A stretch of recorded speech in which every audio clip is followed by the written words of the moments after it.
1 Juni, 6 Juni hari lahirnya Bung Karno. 21 Juni hari lahirnya dan meninggalnya. Memang Bung Karno besar dikenal karena semangatnya, pemikirannya, tindakannya. Oke, salah satu pemikirannya marxisme. Di antara banyak pemikirannya. Bentuk-bentuk pemikiran yang ditinggalkan Bung Karno baik artikel ataupun tulisan-tulisan ataupun pidato-pidato dibukukan. Teman-teman tahu bukunya Bung Karno yang bisa nyebut apa? Ini sejarah. Di bawah bendera revolusi jilid 3 mungkin ada yang tahu. Ya, jadi pidato tahun 1966 sampai pidato Februari 1967 dibukukan. Namanya Revolusimu belum selesai. Ada yang saya tahu? Bagian membaca. Bagian adik-adik? Bukan. Itu baru terbit baru 10 tahun ini. Yang ketiga ya. Itu biasanya kita sebut judulnya Revolusimu belum selesai. Tapi biasanya teman-teman nyebutnya DDR3 tarjumannya. Nah, oke. Tahun 61. Jadi biasanya saya pakai pidato tahun 61 Resopim. Di situ Bung Karno bicara tentang deklarasi, Bung Karno bicara tentang proklamasi. Jadi dari sekian banyak pemikiran itu ada yang ingin kultum kuliah 7 menit, tanya apa pemikirannya? Pemikirannya ya. Oke,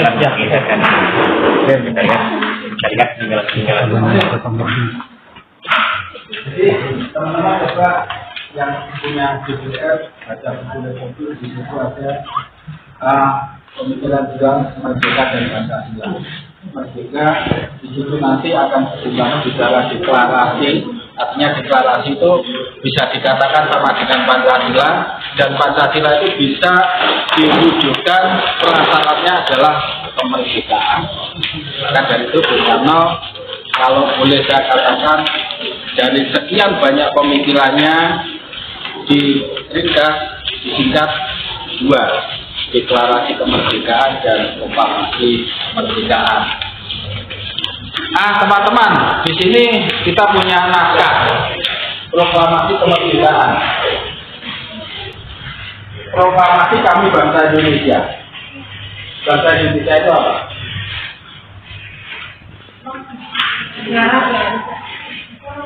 Apa bedanya bangsa dan negara? Orang-orangnya. Negara apa? Tuhan.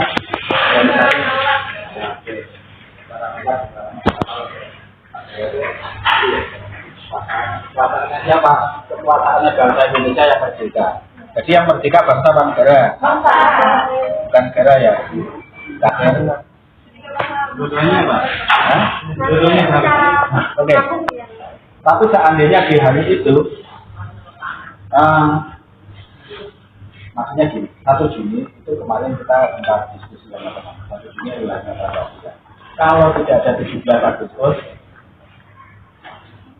seandainya, karena mau tidak mau sejarah itu kan ini ya, jadi mulai dari 1, 2, 3, 4, 5. Artinya, makanya nanti yang ingin saya berikan sama teman-teman, Pancasila itu hanya bisa Pancasila itu dari Kepres sekarang dikatakan 1 Juni. 1 Juni itu lahirnya 22 Juni, ada dinamika di situ DKI 18 Agustus.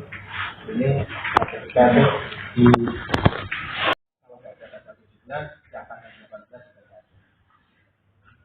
ada Pancasila kalau nggak ada merdeka. Nah, merdeka itu sebagai bangsa. Bangsa itu, proklamasi itu adalah ketusan energi kebangsaan. Maka dari itu, kalau Bung Karno dari awal sekali, marxisme itu adalah cara memandang bangsa Indonesia. Negaranya belum. Jadi dengan menggunakan pisau analisa yang didapatkan, Bung Karno belajar ini dari Indonesia untuk dunia. baca Busta Karma, dan Lawrence, Thomas Jefferson, Angel, dan sebagainya. Maksud saya, Bung Karno sebagai orang yang sangat kuat literasi dan literasinya merdeka. Kalau sekarang kita bicara literasi merdeka, bagi saya contoh yang terkuat adalah proses literasi yang telah dilakukan Bung Karno. Dulu di kampus Belanda tentu saja tidak diajarkan Indonesia merdeka. Betul? Betul. Betul ya? Meskipun dulu namanya THS, kuliah, sekarang jadi ITB, tentu saja di sana tidak diajarkan oleh dosennya menuju Indonesia merdeka. Tidak. Nah, menuju Indonesia merdeka dipelajari dari mana? Dari kemerdekaan literasi. Jadi kalau sekarang kita bicara literasi merdeka, Bung Karno dan kawan-kawan dulu yang mungkin ada pertanyaan? Saya tahu jadwal teman-teman yang sangat banyak, 8 hari harus pulang ke Lombok dengan jadwal ke Jawa Timur yang luar biasa banyaknya sampai Jawa Tengah dan Jogja nanti. Saya khawatir nanti kalau bicara tahu-tahu sore. Iya. Silakan, silakan. Silakan. Tentang Nasakom, Pak. Ya. Kalau kita berbicara masalah Nasakom kan itu artinya Soekarno memayungi komunisme. Bagaimana tanggapan Bapak? Nasakom itu lain-lain ada yang tahu. Nasakom ya. Nasionalis komunis. Pertama kali dimunculkan pemikirannya tahun berapa? 59. Metamorfose nanti tahun 66 sekitar 60-an 6 itu ya. Karena bicara Nasasos. 59-nya Nasakom, tarik mundur ke belakang tahun 26 Nasib Mas. Betul ya? Betul ya. Jadi metamorfosenya di situ ya. Niat awalnya yang kita lihat dulu. Niat awalnya adalah bersama Bandelin van Allerkrachten apa? Persatuan dan kesatuan bangsa. Jadi harus dicari nilai-nilai nasionalisme Indonesia yang asli untuk kemudian didiseminasikan. Ini kemudian dibangun menjadi sebuah pemikiran sama, kesadaran yang sama, gerakan yang sama, energi yang sama, terbukti menuju Indonesia merdeka. Jadi intinya itu dulu. Jadi ketika kita nanti mau menyalahkan Nasakom atau apa ini dan sebagainya, kita lihat sejarahnya dulu. Karena tanpa persatuan-kesatuan itu kita tidak akan merdeka. Kemudian praktis tentang Nasakom. Memang ini ada sebuah perjalanan politik yang kita agak kalau kekirian ini dan kanan. Ini dan kanan pertama kali ada di mana itu lah? Kiri kanan. Kalau ya. Itu kira-kira di Prancis ketika revolusi Prancis memulai, siapa yang ikuti raja silakan ini, siapa yang menentang raja silakan dikirim. Yang kapitalis silakan sana. Tapi yang ingin sosialis silakan. Jadi ini adalah sebuah dinamika politik, jadi tidak bisa dicampur-campurkan antara ateisme, sosial, politik dicampur dari satu. Dan kita di pikiran kita sering terjebak atau entah memang dijebakkan di sini. Yang intinya itu adalah yang melemahkan persatuan kita kesatuan. Nah, kenapa itu persatuan kesatuan menjadi amat penting? Kita buka kembali kalau kita lihat di Indonesia menggugat, dijajah itu dibodohkan, dijajah itu dibaratkan, dijajah itu dipecah belah, dijajah itu dimiskinkan, dijajah itu dipolitik, dibikin tidak mandiri dan sebagainya. Ingin merdeka, ingin sejatinya merdeka, karakter ini yang ratusan tahun dimasukkan ke mentalitas bangsa Indonesia harus dibalik. Dibodohkan, dibalik artinya dimiskinkan, dibalik kayakan. Dipecah belah, dibalik inferior, dibalik. Sebenarnya mudah. Pemikiran Bung Karno disederhanakan mudah. Yang memang kalau kita menyusup ke dalam bukunya ditulis di tahun 20 20-an itu memang sulit tanpa kita antarkan. Tapi kalau kita sudah selami, kita teliti betul, kita sampaikan dengan cara yang semudah-mudahnya. Tapi meskipun seperti itu, adik-adik sebisa-bisanya baca bukunya, tidak cukup dengarkan ceritanya.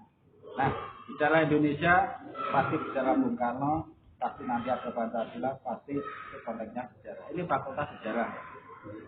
Sosial program pendidikan sejarah, fakultasnya ilmu sosial dan ekonomi. Jadi saya lihat jaketnya sebenarnya. Yeah. Oke, jadi Bung Karno menaungi Nasakom atau tidak, ya intinya maunya Taman Bandelik, persatuan dan kesatuan. Perkara dinamikanya nanti di situ ada sebuah kekuatan politik berkonflik, ya silakan kita yang dilahirkan di saat ini yang tidak terlibat langsung dengan konflik itu, yang penting kita punya pikiran terang, punya perasaan terang. Mari kita coba sejarah itu kita buka dengan melihat dengan tidak pakai mata buta yang dikatakan bukan cat merah. Jadi ya kadang pertanyaan itu sudah terlalu sering, tapi yang mengadili sejarah itu ya orang hidup dalam sejarah yang kata kita. Ada yang belum betul dulu kita betulkan sekarang. Ini memang kerjaan bangsa. Ini satu lagi Pak. Iya, ya. Silakan Ya. Kalau saya lihat Pak, ini di teks proklamasi kan ada kalimat yang dicoret Pak. Ya. Itu filosofinya seperti apa Pak? Penggantian kalimat seperti itu. Nah, kemarin ditanya lupa lagi. Padahal kemarin saya ingat apa. Yang jelas itu diksi. Memilih sebuah kata yang enak di sana, enak di sini. Bagaimanapun juga itu kejadiannya adalah ketika yang berkuasa adalah Jepang, meskipun sudah menyerah, tapi realnya masih bawa bedil. Dan bedil itu punya bahasa yang sederhana. Dia nggak suka marah, dia meledak. Itu aja. Itu bahasanya bedil. Jadi waktu itu Jepang memang sudah menyerah, tetapi masih pegang bedil dengan kekuatan penuh, terutama di Jawa. Nah, seperti itu. Kalau saya melihat realitasnya. Jadi Bung Karno harus bijaksana. Jangan sampai bahasa mulut melawan bahasa bedil, kalah. Jadi itu bahasa bijaksananya. Jadi jangan sampai kemerdekaan yang sudah mendapatkan jalan terang ini disopiri oleh orang-orang yang tidak sabaran, kemudian terjadi benturan sia-sia. Dan realnya kalau itu benturannya fisik kita. Jadi nampaknya Bung Karno sudah sangat tahu harus bagaimana. Artinya untuk tidak membenturkan badan kita dengan bedil itu. Artinya kalau saya memang Masih lebih ke pemilihan kata yang pas gitu sama situasi dan kondisi. ya, seperti itu. Jadi saya juga menjelaskan proklamasi itu ketika teman-teman kita ajak mempelajari sejarah dengan teater. Kebetulan saya bukan orang pendidikan dan saya bukan orang sejarah, tapi saya pemilik. Saya orang ekonomi, akuntansi keuangan. Dan saya uang. Jadi orang ekonomi itu kerjanya dari uang. Dan Belanda datang ke sini urusannya memang dari uang juga. Jadi ketika kita balik, kenapa orang ekonomi ngomongnya kok penjajahan, kolonialisme, kapitalisme terlalu? Ya karena Belanda datang ke sini urusannya cari duit. Dan kapitalisme dunia datang ke sini urusannya cari duit. Jadi kalau hanya kita pahami sebagai manajemen mata uang terlalu sempit. Nah, seperti itu. Mungkin Bapak monggo silakan. Nah, iya loh, nanti sudah sampai sore nanti. Satu aja Pak. Ya. Ini ada persoalan Pak. Kalau menurut Bapak sendiri cara Bapak memaknakan Bapak Soekarno dengan kalau saya pribadi kan misalnya Soekarno itu seseorang yang romantis, kemudian Hatta orang yang sosial juga karena pas kawin ke istrinya itu sekarang sendiri.